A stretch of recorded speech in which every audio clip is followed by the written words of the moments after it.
નમસ્કાર, અમારી news channel news for Kathiawad ને લાઈક કરો, શેર કરો અને સબસ્ક્રાઇબ કરો.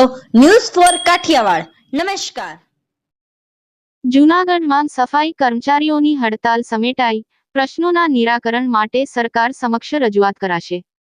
ભાજપના આગેવાનોની મધ્યસ્થી બાદ કામદારોએ ફરી કામગીરી શરૂ કરી. જૂનાગઢ મ્યુનિસિપલ કોર્પોરેશનમાં છેલ્લા 5 દિવસથી ચાલી રહેલી સફાઈ કર્મચારીઓની હડતાલનો અંત આવ્યો છે. ભાજપના આગેવાનો અને સફાઈ કર્મચારી યુનિયન વચ્ચે મોડી સાંજે યોજાયેલી બેઠક બાદ આ હડતાલ સમેટાઈ હતી. સફાઈ કામદારોએ ભાજપના નેતાઓએ આપેલા આશ્વાસન પર વિશ્વાસ વ્યક્ત કરીને ફરીથી કામ પર લાગવાની જાહેરાત કરી છે. આ બેઠકમાં સાંસદ રાજેશ ચુડાસમા, ધારાસભ્ય Sanjay Kordia, mayor, deputy mayor, standing chairman અને પાર્ટીના અન્ય અગ્રણીઓ હાજર રહ્યા હતા. ધારાસભ્ય સંજય કોરડિયાએ જણાવ્યું હતું કે સફાઈ કર્મચારીઓના પ્રશ્નો અંગે 1-2 દિવસમાં ગાંધીનગર ખાતે મુખ્યમંત્રી ભૂપેન્દ્ર પટેલ સમક્ષ રજૂઆત કરવામાં આવશે. આ માટે એક પ્રતિનિધિ મંડળ મુખ્યમંત્રીને મળશે. સફાઈ યુનિયનના પ્રમુખે આ અંગે જણાવ્યું કે ભાજપના પદાધિકારીઓની મધ્યસ્થી બાદ કામદારોએ હડતાલ પાછી ખેંચવાનો નિર્ણય લીધો છે. તેમણે ભારતીય જનતા પાર્ટી પર વિશ્વાસ વ્યક્ત કર્યો છે, કારણ કે ભાજપે અગાઉ પણ તેમના પ્રશ્નોનું નિરાકરણ લાવવામાં મદદ કરી છે. કામદારોને આશા છે કે તેમના પ્રશ્નોનું તાત્કાલિક નિરાકરણ આવશે અને તેઓએ 1 દિવસમાં આખા જૂનાગઢ શહેરની સફાઈ કરવાનું વચન પણ આપ્યું છે. જૂનાગઢ મ્યુનિસિપલ કોર્પોરેશનમાં છેલ્લા 5 દિવસથી આ સફાઈ કર્મચારીઓની જે હડતાલ હતી, એમની માગણીઓ જે હતી એમના વિશે આજે સાંસદ શ્રી રાજેશભાઈ ચુડાસમાના અધ્યક્ષસ્થાને અમારા કોર્પોરેશનના મેયર શ્રી ધર્મેશભાઈ, અમારા પાર્ટીના પ્રમુખ ગૌરવભાઈ, સમગ્ર કોર્પોરેશનની team, deputy mayor Shri, standing chairman, શાસક પક્ષના નેતા દંડક, અમારા પૂર્વ પ્રમુખ શ્રી પુનિતભાઈ, પૂર્વ સ્ટેન્ડિંગ ચેરમેન શ્રી, પૂર્વ મેયર શ્રી અને અમારી આ પાર્ટીની એક સંગઠનની સંકલન બેઠકની સાથે આ યુનિયનના લીડરો સાથે એમની બેઠક થઈ. એમના જે પ્રશ્નો હતા એમની સાથે અધિકારીઓને બોલાવીને ચર્ચા કરી અને જે પણ પ્રશ્નો હશે એમની પોઝિટિવ જે પણ વાતો હશે આવનાર 1-2 દિવસની અંદર સરકારશ્રીમાં ગાંધીનગર ખાતે એમની પ્રતિનિધિ મંડળને અને અમારી બેઠક, અમારા સંકલનના બધા સભ્યો સાથે મળી અને ગુજરાત સરકારમાં યોગ્ય નિર્ણય અર્થે જશું અને ત્યાંથી જેટલી પણ પોઝિટિવ વાતો હશે એમના તાત્કાલિક અસરથી નિર્ણય થાય અને બાકીના જે રસ્તાઓ કેમ નીકળે એમના માટેનું સરકારનું માર્ગદર્શન લઈ અને એમના નિકાલ કરવા માટે કરશે. કારણ કે સફાઈ કર્મચારીઓ એ પરિવાર છે અને આદરણીય પ્રધાનમંત્રી શ્રી નરેન્દ્રભાઈએ જ કાયમને માટે સફાઈ કર્મચારીઓ માટે, એમના ભવિષ્ય માટે ખૂબ જ ચિંતિત છે અને આ રાજ્યના મુખ્યમંત્રી આદરણીય ભૂપેન્દ્રભાઈ પણ આ છેલ્લી હડતાલથી બધા લોકો મેયરશ્રી સાથે, પ્રમુખશ્રી અને અમારી ટીમ સાથે સંપર્કમાં હતા કે ભાઈ એ લોકો હેરાન ન થાય, એમનો સુખદ નિર્ણય નીકળે. એટલે અમને ગુજરાત સરકાર પણ ચિંતિત હતી.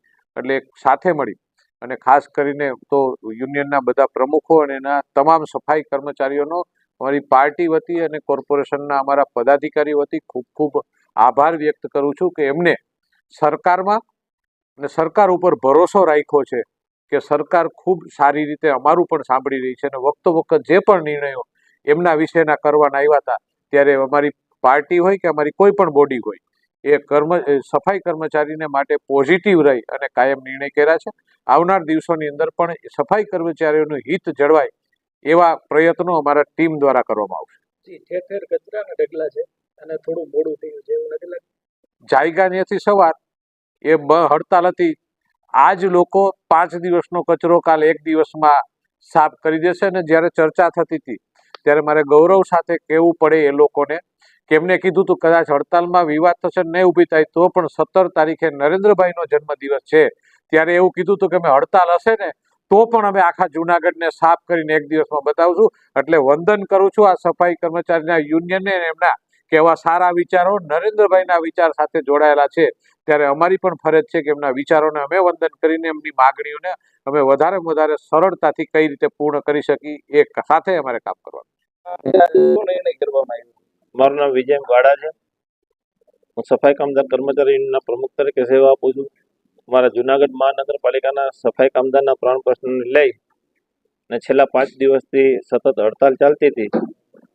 આ હડતાલના જે પ્રશ્નો હતા એ પ્રશ્નો હલ થાય તેના માટે મધ્યસ્થી તરીકે આપણા સાંસદ સભ્ય શ્રી રાજેશભાઈ ચુડાસમા સાહેબ, આપણા ધારાસભ્ય શ્રી સંજયભાઈ કોટણી સાહેબ, આપણા પક્ષના પ્રમુખ શ્રી ગૌરવભાઈ રૂપાલિયા સાહેબ, અમારા મેયર શ્રી ધર્મેશભાઈ કોશિયા સાહેબ, ડેપ્યુટી મેયર શ્રી આકાશભાઈ કટારા સાહેબ, દંડક શ્રી મનનભાઈ અભાણી સાહેબ, શાસક પક્ષના નેતા કલ્પેશભાઈ, અમારા સેનિટેશન ચેરમેન શ્રી પુંજાભાઈ, અમારા પૂર્વ સ્ટેન્ડિંગ કમિટીના ચેરમેન શ્રી હરેશભાઈ, પૂર્વ પ્રમુખ શ્રી પુનિતભાઈ, તેમજ અમારા સ્ટેન્ડિંગ કમિટીના ચેરમેન શ્રી પલ્લવીબેન, તેમજ સમગ્ર વાલ્મીકી સમાજના હોદ્દેદારો આગેવાનો, યુનિયનના હોદ્દેદારો આગેવાનો દ્વારા એક સારો નિર્ણય આવ્યો છે કે આગામી દિવસોમાં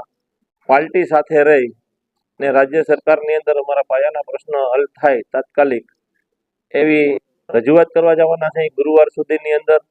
ત્યાંથી અમને આશા છે કે અમારા પ્રશ્નો તાત્કાલિક હલ થશે. દર વખતે ભારતીય જનતા પાર્ટીએ જ અમને ખૂબ જ આપ્યું છે. પહેલે પણ કાયમી કર્યા હતા રોજમદારમાંથી, 7મા પગાર પંચ એવું પણ અમને આપેલું છે. આ વખતે પણ અમને પૂરો વિશ્વાસ છે કે અમારા તમામ પ્રશ્નો હલ થઈ જશે. એ વિશ્વાસમાં અમે વિશ્વાસ રાખી અને અમારા પ્રમુખ શ્રી દિનેશભાઈ ચુડાસમા તેમજ અમારા તમામ નોખા વિસ્તારના પ્રમુખ શ્રી રાજુભાઈ પરમાર, લખુભાઈ ચુડાસમા અને સમગ્ર ટીમે અમે એક સારો નિર્ણય લીધો છે કે કાલથી અમારી સફાઈની કામગીરી જે બંધ હતી એ ચાલુ કરવાની છે, હડતાલ પૂરી કરવાની છે અને 1 કે 2 દિવસમાં સમગ્ર શહેરને ચોખ્ખું ચટ કરી દેવાના છે. અને જોરશોરથી માન્ય આપણા વડાપ્રધાન શ્રી નરેન્દ્રભાઈ મોદીનો જન્મદિવસ છે તે પણ અમે સારી રીતે ઉજવવાના છીએ. અને પાર્ટીએ જે અમારા માટે ખૂબ સારું વિચાર્યું છે એમાં અમે વિશ્વાસ રાખી અને કાલથી અમારી હડતાલ પૂર્ણ કરીએ.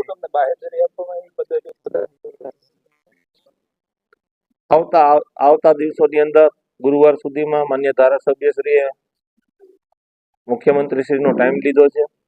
અમે રજૂઆત કરવા જવાના છીએ અમારા પાયાના પ્રશ્નને લઈને અને હલ થઈ જશે એવી અમને આશા આપી છે.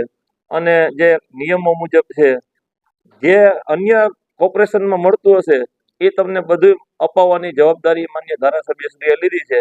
એ વિશ્વાસમાં પણ અમને વિશ્વાસ છે ને તમામ પદાધિકારીઓએ અમને સારો વિશ્વાસ અપાયો છે. એ વિશ્વાસ રાખીને અમે અમારી હડતાલ પૂરી કરીએ છીએ.